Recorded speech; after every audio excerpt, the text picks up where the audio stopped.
I looked at the principles that guide my architecture. They are derived from African traditional architecture. The first being light, the way I use light. In African traditional architecture, daylight was what was used. There was no electric light. So you had to make sure that your tasks could be lit by daylight. There were no dark buildings, there were no interiors that were dark enough that you couldn't see if it was meant for tasks. Daylight filtered into the buildings, either through courtyards in traditional Yoruba and Benin architecture, or through windows when you get to the north of Nigeria. It was clear the way they used the light. In the bedrooms you needed to sleep, there were tiny windows. You only entered the bedrooms at night.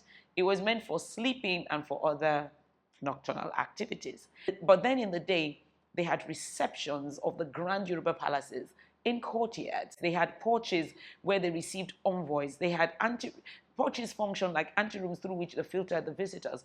These were light-filled grand spaces. You can still see the photos of the Portuguese envoys being received by the Oba of Benin. Light streams in. Now we see buildings in Africa where power in my country remains a problem.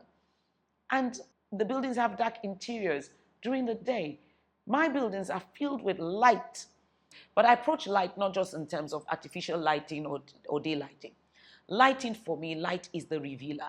Light reveals shapes and forms. That's why a lot of my buildings are in white, because white is like a blank canvas. White allows you to see the shapes, the forms, and allows the building to take on the nature, the context of its environment through the diurnal and the nocturnal circles. Light.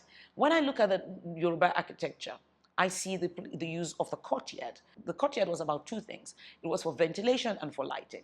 So these days when we don't necessarily, we have huge sheets of glass and we can have huge windows letting air. We don't need to use the courtyard in exactly the same way they used it in terms of stack ventilation to bring in the air. We can decouple the two reasons for the courtyard, the two physical reasons for the courtyard, light and air.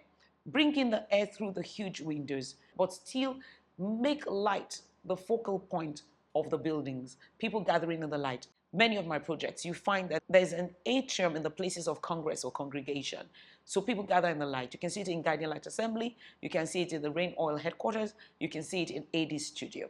It is the use of light, the way Africans gather in the light. Light is a revealer. Light, we see because of light, and we see in a matter of light, shadows, negative spaces, and positive spaces.